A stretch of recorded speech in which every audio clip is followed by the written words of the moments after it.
Un manager de projet, c'est quelqu'un qui anime une équipe pour atteindre un objectif en respectant au mieux une trajectoire initiale calculée. On peut faire l'analogie avec le skipper d'un bateau qui va, comme le manager de projet, commencer par constituer un équipage et calculer un plan de route initial avec les contraintes qui lui sont fournies. Par exemple, la vitesse théorique du bateau, les prévisions météo, force, direction du vent, et puis les ressources matérielles et logistiques dont il dispose, armement, état des voiles, équipement électronique, etc. C'est le plan projet initial qui permet pour le manager de projet de calculer le budget et l'atterrissage, la date de fin de son projet, et pour le skipper, son cap à suivre et son heure estimée d'arrivée.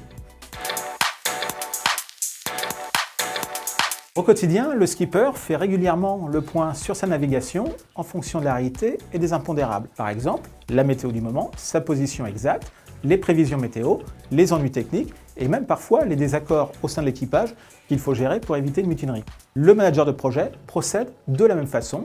Il fait un état d'avancement de son projet et réestime son atterrissage budgétaire et la date de fin de son projet. Et l'on voit parfois que la trajectoire réelle est un peu en écart avec la trajectoire initiale.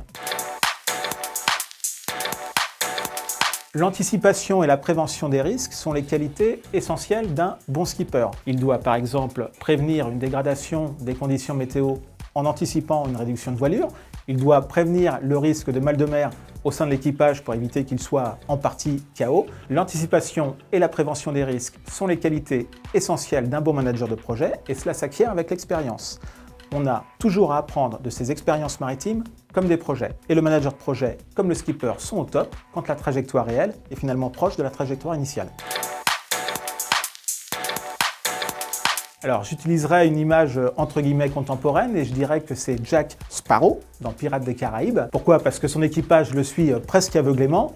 Alors le hic avec Jack Sparrow, c'est qu'il n'est pas toujours en accord avec les règles et le code maritime, mais parfois il faut aussi faire preuve d'un peu de souplesse pour avancer et réussir. Et n'oublions pas que la réussite d'une navigation comme d'un projet, c'est le résultat d'un travail collectif et d'un effort qu'il faut savoir remercier pour motiver l'équipage à relever de nouveaux défis. C'est pour ça que sur un bateau, il y a toujours du repos.